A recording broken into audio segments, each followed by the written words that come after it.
Dari Muhammad Dawami Purworejo, beliau bertanya, bolehkah daging kurban diberikan kepada orang kafir, zimmi dan harbi, dan bagaimana hukumnya orang kafir di Indonesia, apakah zimmi atau harbi atau mu'ahad? La yanhakumullahu 'anil ladzina lam yuqatilukum fid din wa lam yukhrijukum min diyarikum. Selama mereka tidak mengusir kamu dari kampung halaman kamu dan mereka tidak memerangi kamu, antabarruhum, kamu boleh berbuat baik kepada mereka, wa tuqsitu ilaihim, kamu boleh bersikap adil. Coba lihat indahnya susunan Al-Quran. Dua balas dua. Mereka nggak ngusir kamu, mereka nggak membunuh kamu, maka kamu boleh balas dengan dua, buat baik dan bersikap adil. Pertanyaannya, apakah saudara kita yang tidak seagama, tidak seakidah, tapi satu negara itu mengusir kita dari kampung kita? Tidak. Apakah mereka memerangi kita? Tidak. Maka mereka boleh kita balas dengan antabarruhum, berbuat baik, waktu situ ilaihim, bersikap adil. Itu ayat Qur'annya. Dalil hadisnya mana? Datang seorang perempuan, jenenge sopo? Asma. Pakai alif, Asma. Kalau nggak pakai alif, Asma, sesak napas. Ya Rasulullah, ya, ummi qadimat, mak saya datang. Wahia raghimatun, dia sangat ingin ketemu dengan saya. Afa asiluha, bolehkah saya menyambung silaturahim dengan dia? Dia nggak Islam, boleh apa nggak boleh? Kata Nabi, siliha, silakan sambung silaturahim. Afautiha, boleh saya beri dia hadiah? Kata Nabi, i'tiha, berilah dia hadiah. Ini dalil boleh memberi daging kurban kepada non muslim berdasarkan hadis Asma, diizinkan Nabi memberikan hadiah. Bukan kata Abdul Somad, tapi kata Syekh Atiyah Sokor, Mufti Al-Azhar Kairo Mesir, dalam kitab namanya Fatawa Al-Azhar, kumpulan fatwa-fatwa Al-Azhar, dengan syarat kurbannya kurban sunnat, bukan kurban wajib. Kurban wajib itu yang mana? Kurban nazar. Saya bernazar kalau anak saya lulus PNS saya mau berkurban ya Allah, tapi kalau nggak lulus saya nggak kurban sampai mati. Itu namanya kurban wajib, nggak boleh dikasih non muslim. Tapi kalau kurban sunat maka boleh dibagi, tapi ingat syarat dan ketentuan berlaku. Jangan sampai ada orang Islam yang rajin ke masjid, rajin pengajian, malah nggak dapat. Maka pemerataan dari laporan RT RW beserta masyarakat datanya mesti valid, maka sesuai dengan musyawarah kesimpulannya tetap dapat. Demikian. Wallahu a'lam bishawab. Umat Islam di Indonesia. Udah terjawab, mereka tidak memerangi.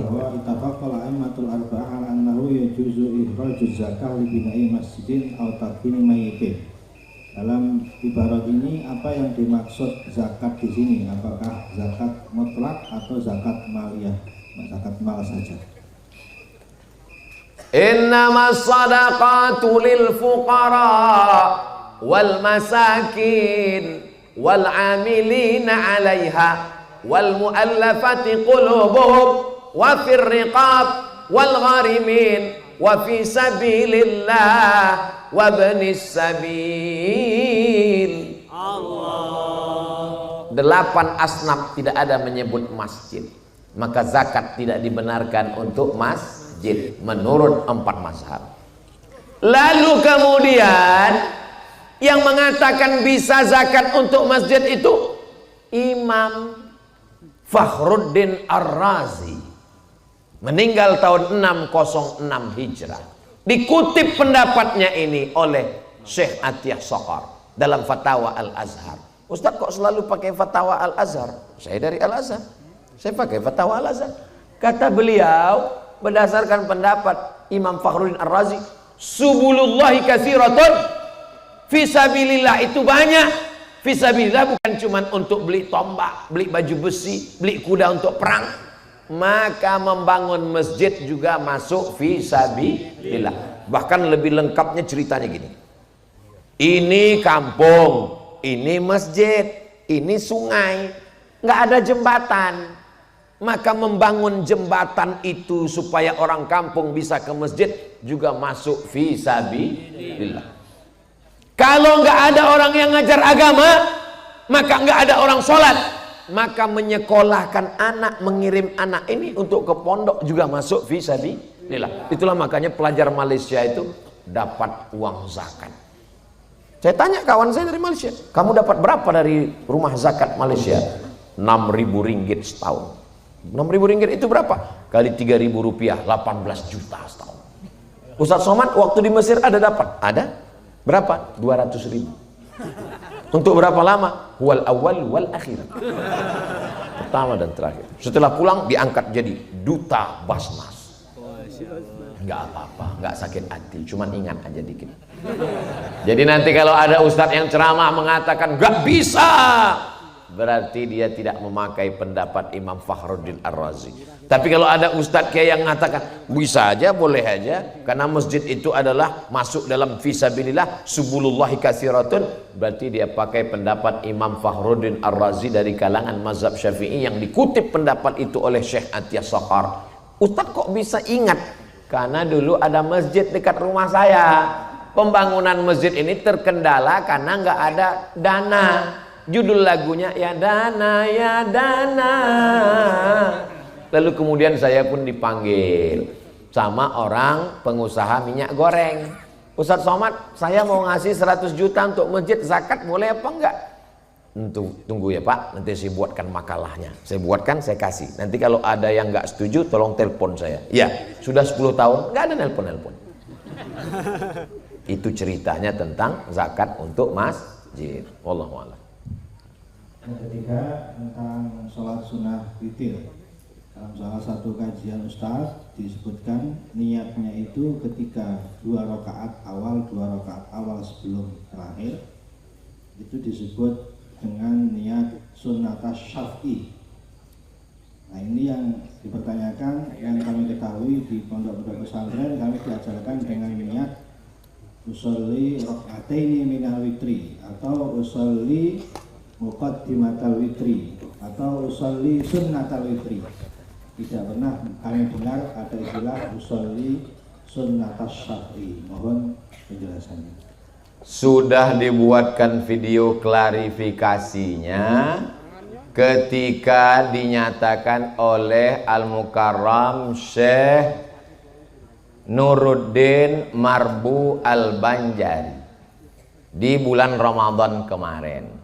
Ustadz Somad ketika itu menjelaskan bahwa ditanya orang yang 2 rakaat itu apa namanya Pak Ustadz? Yang 2 rakaat itu 2 rakaat syafa' wal fajri walayalin ashri wasyaf'i wal watri. Syafa' itu yang 2 itu. Syafa' itu artinya genap. Wal watri witir. Niatnya usolli raka'ataini minal witri. Satu lagi usolli muqaddimatal witri. Karena walaupun dia 2 rakaat tapi masih sepaket dengan kalau sholatnya 2-1. Karena teknisnya 2 cara. Yang pertama usolli sholat sunnatal witri salasa rakaatin atau 2-1. Kalau 2-1 yang pertama itu usollinya apa? Usolli rakaataini minal witri. Saya sholat 2 rakaat masih bagian dari witir atau usolli muqaddimatal witri. Bisa dicari klarifikasinya lengkapnya videonya, tulis saja di Google, di YouTube itu www.youtube.com. Setelah itu terbuka search, tulis mau nyari masalah apa? Niat witir. Uas niat witir. Lagi uas diusir.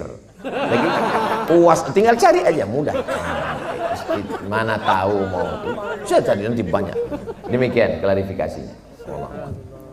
Selanjutnya pertanyaan. Assalamualaikum Ustaz. Waalaikumsalam. Kenapa mayoritas orang Islam khususnya di Purworejo ini kalau diundang pengajian banyak sekali alasan tidak hadir, tapi kalau di acara dangdutan kok semangatnya luar biasa. Ini yang salah ulamanya umaroknya atau umatnya? Itu artinya setan belum pensiun. Dan kita masih hidup di dunia. Nanti kalau orangnya baik semua, itu di surga.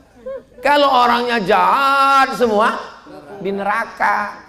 Kalau setengahnya ikut ngaji, setengahnya ikut dangdutan rok pendek, berarti kita masih di dunia. Berarti masih ada tantangan.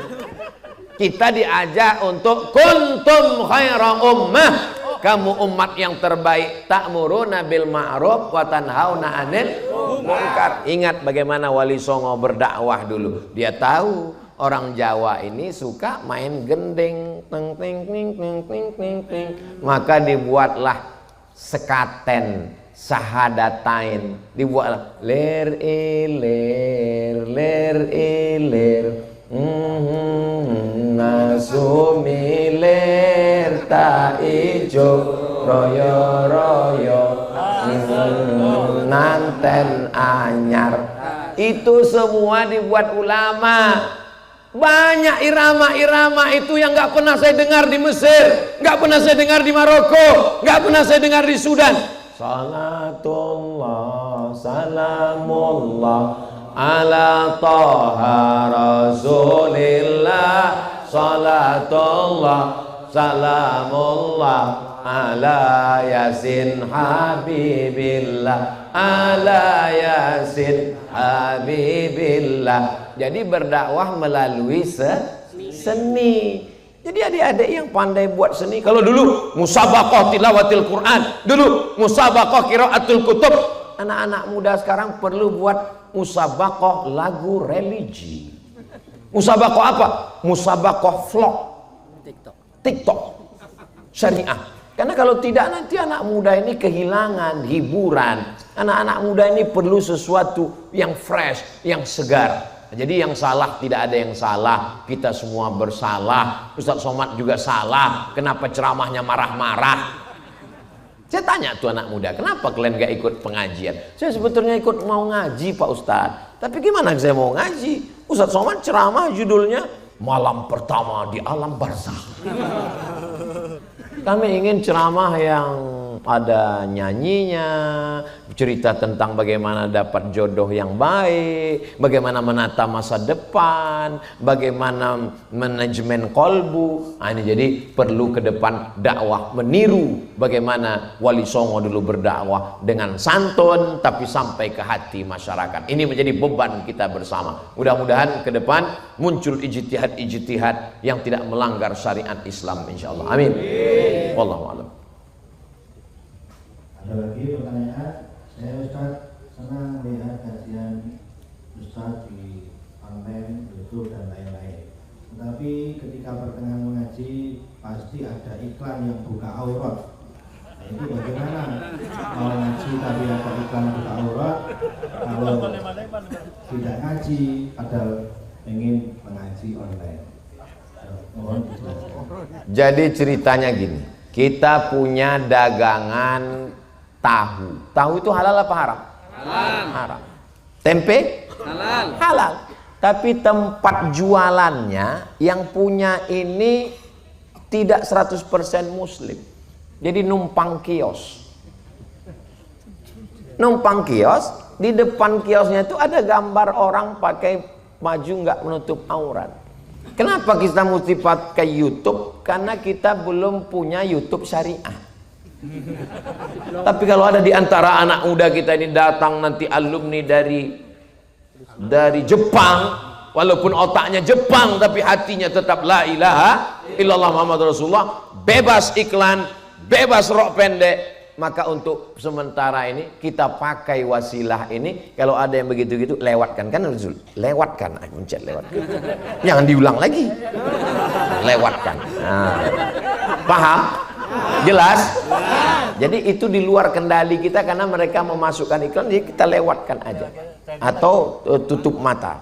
Nah, setelah dengar suara Ustadz Somad baru buka lagi. Wallahu a'lam bishawab. Barakallahu fiik.